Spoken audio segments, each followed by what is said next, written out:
Welcome back everyone to the Hello World Guide. This is another episode of the Raycaster Gaming C++ series, and in this video we are going to finally get started with starting to implement the textures in our game. So in order to get started, I'm going to open up my terminal here and move to our project directory, and adding textures is not actually too difficult, so let's go ahead and open up renderer.h first of all.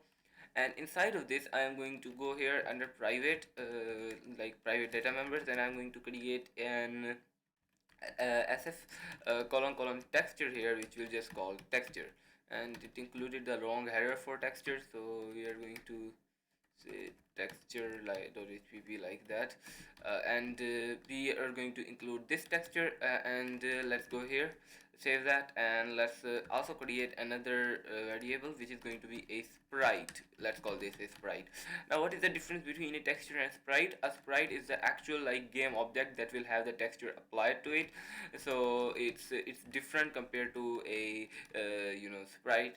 Compared to a texture, the sprite is a bit different. So and the sprite is the actual object that the texture is applied to, while the texture is like the main thing. So let's go ahead and open up render.cpp. Now after opening up render.cpp here, another thing I'll do in render.h is that I'll add a new function here, which will be public, called init. We could also use a constructor for this, but since we want to control when we actually call this, we might want to control that, so we are going to create a separate function, and I'm going to rename this to wall texture and wall sprite instead of just texture and sprite.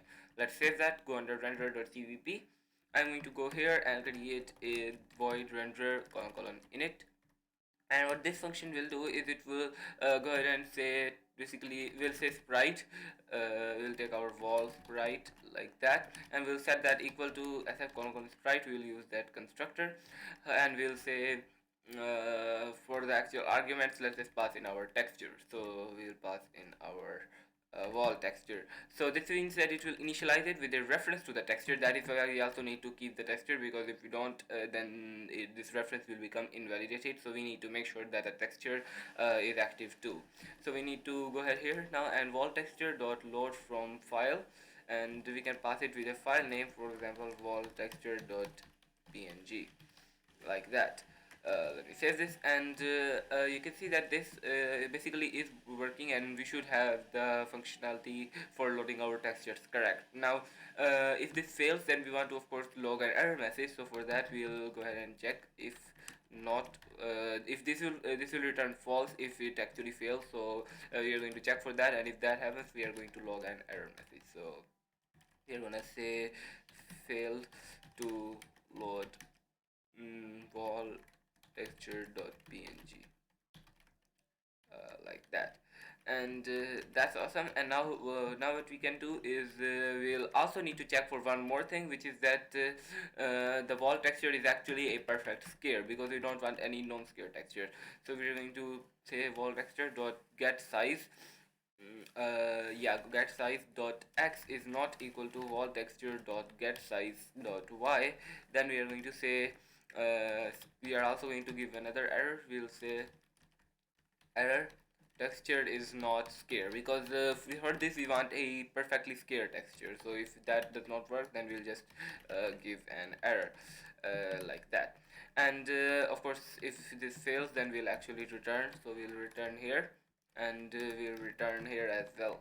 And if this fails, then we want to not actually allow it to draw anything. So we are going to actually go here, and I'm going to cut that the wall texture line, and I'm going to put that in the end. If everything succeeds, only then we will assign the wall texture to the walls, right?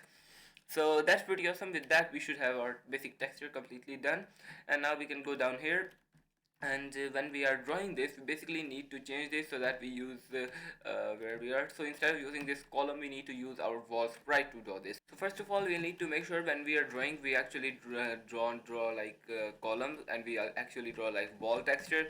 So we are going to ensure that we do that. It says that no matching member function call to draw. We need to draw wall sprite, not wall texture. So that's out of the way, and let's just go ahead and actually comment this out. The actual fill color fog stuff, we will comment this out for now. We'll figure out how to add fog with textures later. For now, let's just comment this out.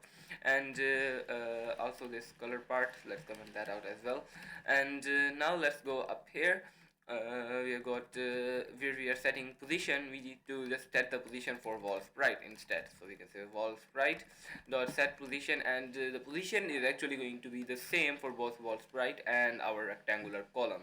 And now the next thing that is actually left is to implement the actual scale for the wall. Now, for the scale, it's actually pretty simple. We can just go ahead and say wolfprite dot set scale, and you might be tempted to just pass in the column width and the wall height, much like we do for the actual rectangle shape.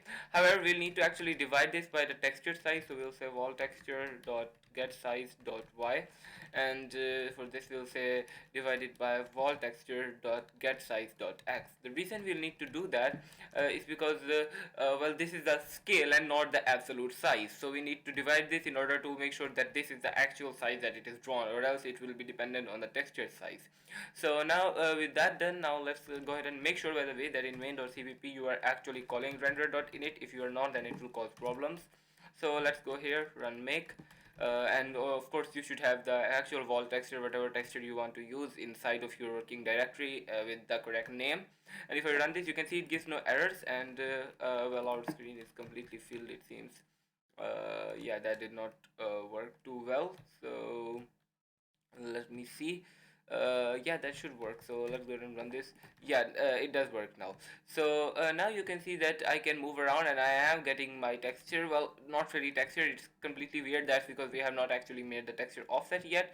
But apart from that, our walls are being rendered correctly, except that if you go closer, when you can see this part of the wall. So let me move this up, and if I go here, you can see that this is now starting to look a bit weird. It looks kind of weird when it reaches that. That's because we are clipping the wall at the top, and we are also calculating the textures later, so we are doing that actually incorrectly. So we are doing yeah, we are doing this here, we are doing this incorrectly, so we need to go ahead and get our walls right, and let's actually take this whole thing from here and make it before we actually do the wall height. So we are going to do this before we do the wall height, and then we'll do the rest of the stuff later. So let's go here, let me open up terminal and run make, and let me see if that actually works. It might actually be incorrect. It does not seem to work. Let me see. Yeah, okay, for some reason it does not work on the first try. Anyways, now you can see that now we are getting our walls, and it is seem to be working, they seem to be working quite well. So now it does seem like it's a actual wall, and that's nice. The reason this effect wasn't noticeable earlier, because the color was basically single, while this texture has got like boundaries, so we can kind of see when it's being clipped incorrectly. So with that, we have got that out of the way, and that's pretty awesome. And now what we'll need to do is that we'll need to take this and actually draw the rest of the draw the wall sprite. Like, now we are doing this wall sprite drawing, but there is a little bit of a problem that our actual texture is not being drawn. Now right now we are drawing our sprite, but we are not setting our texture coordinates correctly, for which reason it does not look like it's a wall at all. So now we'll need to actually add the texture coordinate stuff into this. Now we'll do the texture coordinate work in the next video, because I don't want this video to get too long. So I'll see you in the next one, in which we'll actually continue with our texture stuff, and we can remove this column now, by the way, because we don't actually need it. So I'll see you in the next one, in which we'll add a texture coordinate, and with that we'll have a fully functional texture raycaster in our game. So we are going to do that in the next video. Make sure to stay tuned for that. I'll see you in the next one. Make sure to like and subscribe as well, and